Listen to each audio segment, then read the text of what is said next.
Kecerdasan buatan atau artificial intelligence telah menarik perhatian ekonom dan masyarakat sejak komputer mampu mengerjakan tugas dasar di luar perhitungan sederhana. Banyak yang merasa kiamat ala Skynet seperti di film Terminator bukanlah hal yang mustahil. Bahkan Elon Musk pun takut dengan kehadiran AI. Dan hal ini bukanlah tanpa dasar. Banyak ilmuwan menemukan bahwa AI era modern, seperti dalam permainan Tetris, bisa memilih untuk menghentikan dan mematikan permainan ketika mereka akan kalah. Mereka merasa bahwa AI itu tidak akan kalah kalau permainan itu dimatikan. Ya bener juga sih.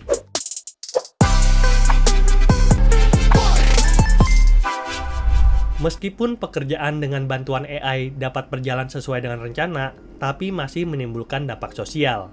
Masih timbul pertanyaan, apa yang akan terjadi dengan pekerjaan kita kalau AI bisa mengerjakannya dengan jauh lebih baik? Pertanyaan ini itu muncul karena sekarang dampak teknologi itu udah kerasa. Sebagai contoh adalah pekerjaan penjaga gerbang tol. Dulu, setiap gerbang tol dijaga oleh petugas tol. Tapi sekarang sudah pakai gerbang tol otomatis atau GTO. Petugas tol adalah salah satu contoh pekerjaan yang akhirnya telah digantikan oleh mesin. Dan di awal kemunculannya, banyak orang beranggapan bahwa industri kreatif adalah industri paling akhir yang akan terdampak oleh kehadiran AI. Tapi kenyataannya itu jauh berbeda. Industri kreatif adalah salah satu industri paling cepat dan paling terdampak akibat kehadiran AI saat ini. Buktinya adalah konten-konten di YouTube. Jadi, salah satu caraku untuk menghasilkan uang adalah buat konten di YouTube. Dan aku baru tahu kalau kita bisa bikin pabrik konten di YouTube hanya dengan menggunakan AI full tanpa bantuan orang lain. Dan banyak banget orang yang sudah pakai AI untuk hasilkan uang dari YouTube, mulai dari ratusan dolar sampai ratusan ribu dolar. Jadi, dalam pembuatan konten di YouTube, itu ada beberapa proses produksi, seperti menulis skrip, voice over, dan juga editing. Coba kita bahas satu persatu.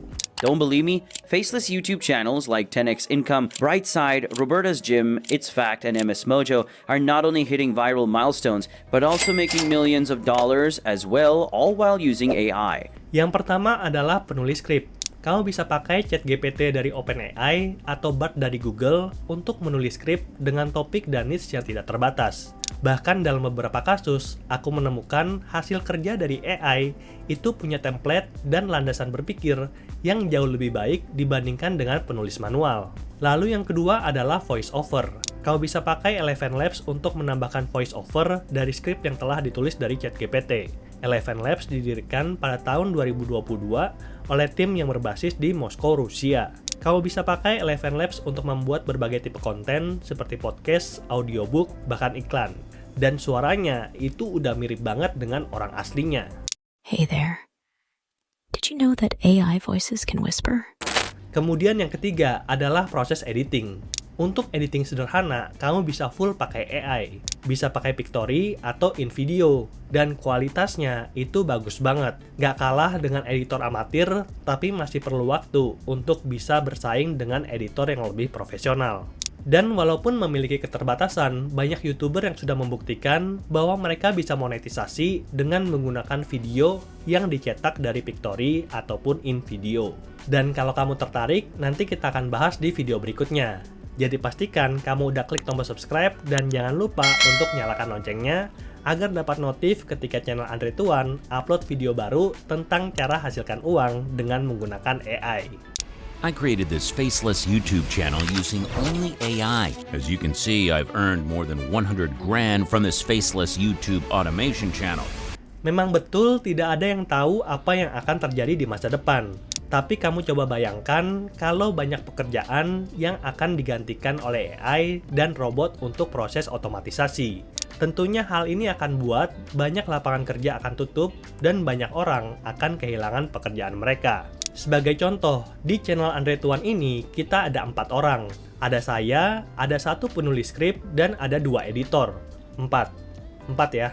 Nah, dengan menggunakan AI, 4 pekerjaan ini bisa dikerjakan hanya oleh 1 orang, dan dengan menggunakan skema itu, kamu tetap bisa hasilkan uang dari YouTube. Artinya, mungkin di masa depan, 75% lapangan kerja itu akan tutup, karena tadi dari 4 orang, jadi cuma 1 orang yang kerja dengan bantuan AI. Dikabarkan oleh Time.com, jutaan rakyat di Amerika kehilangan pekerjaan saat pandemi. Robot dan AI menggantikan mereka lebih cepat daripada perkiraan. Dan hal ini wajar mengingat harga teknologi robot dan AI saat ini sudah tergolong murah. Investasi awal untuk beli robot dan AI sekitar 2 tahun gaji atau 120 juta. Dan biaya maintenance-nya cuma 15.000 per jam. 50% lebih murah dibandingkan dengan gaji pegawai yang sekitar 30.000 per jam. Selain itu, kita bersama juga tahu kalau yang namanya harga teknologi itu semakin lama akan semakin murah, sedangkan upah pekerja semakin lama akan semakin mahal. Jadi dari segi harga, robot dan AI itu jauh lebih menguntungkan dibandingkan dengan upah tenaga kerja. Apalagi yang namanya robot bisa dipaksa kerja 24 jam 7 hari tanpa sakit dan tanpa pernah ngeluh. Nah, ini adalah tipe karyawan idaman dari sebuah perusahaan. Pekerja keras, nggak pernah sakit, nggak pernah ngeluh, dan yang paling penting, murah. Nah, mungkin masa depan kayak gini, itu kayaknya terlalu ekstrim dan masih sulit untuk terjadi. Dalam jangka pendek, kamu nggak usah khawatir, karena AI masih punya banyak keterbatasan. Dan fokus bahasan kita pada hari ini bukanlah tentang kemungkinan bagaimana AI akan menggantikan pekerjaan kita, tapi bagaimana cara kita bekerja sama dengan AI agar kita bisa lebih produktif dan menjadi lebih relevan dengan perkembangan zaman. Karena kalau tidak relevan, maka kita akan dengan cepat digantikan oleh orang-orang yang mau belajar. Okay, so I cloned myself. Kinda. Howdy. Why? Well, the latest AI tools that generate text and images already make it hard to tell the difference between what's real and what's fake. What's coming next with AI-generated voice and video is gonna blur the lines even more.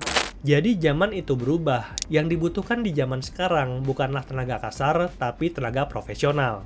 Dan salah satunya adalah berhubungan dengan maintenance robot dan juga AI. Sampai saat video ini dibuat, kita harus berkomunikasi dengan AI dalam bentuk tulisan yang dinamakan dengan prompt. Prompt adalah perintah atau pertanyaan yang kita berikan kepada AI seperti pada ChatGPT atau Google Bard untuk mendapatkan jawaban yang spesifik. Misalnya, jika kita memberikan prompt pada ChatGPT, cara menghasilkan uang. Di sini, ChatGPT akan berikan 14 cara berbeda untuk hasilkan uang yang sifatnya itu terlalu luas dan mungkin tidak spesifik dengan kebutuhan kita. Seperti untuk jadi karyawan, buka usaha, investasi, freelance, dan lain sebagainya. Fakta ini bagus, tapi tidak bermanfaat, apalagi untuk kamu yang nonton. Kita semua tahu kalau pekerjaan itu rupanya banyak banget dan semuanya bisa hasilkan uang. Tapi mana nih yang cocok dengan kebutuhan kita? Oleh karena itu, kita bisa masukkan prompt yang berbeda untuk mendapatkan hasil yang berbeda dari sebuah ChatGPT. Dan ini ada ilmunya. Misalnya di sini saya tulis, saya adalah seorang pegawai tetap dan bekerja di kantor pemerintahan. Saya ingin mendapatkan uang dari pekerjaan sampingan dan hobi saya saat ini adalah pelihara kucing dan sudah punya 20 ekor kucing. Saya punya YouTube channel tentang kucing tapi belum menghasilkan uang sama sekali. Berikan saya ide untuk hasilkan uang dari hobi pelihara kucing dan buat YouTube yang bisa hasilkan uang. Dan ChatGPT beri respon yang lebih relevan. Seperti buat konten edukasi dan bangun basis penggemar, review produk kucing sehingga bisa dapat endorse, buka peternakan atau penitipan kucing, dan mengikuti pameran agar dapat pengakuan dari komunitas kucing. Dan rasa-rasanya, respon AI pada prompt kedua itu jauh lebih bermanfaat daripada respon AI pada prompt pertama. Makanya sekarang ada pekerjaan yang namanya prompt engineer. Prompt engineer bertugas untuk berkomunikasi dengan AI dengan menggunakan bahasa yang lebih spesifik agar mendapatkan jawaban yang lebih relevan. Dan dalam ilmu prompt ada 6 komponen yang kamu perlu pertimbangkan. Nah, cara ingatnya itu gampang, ingat aja create.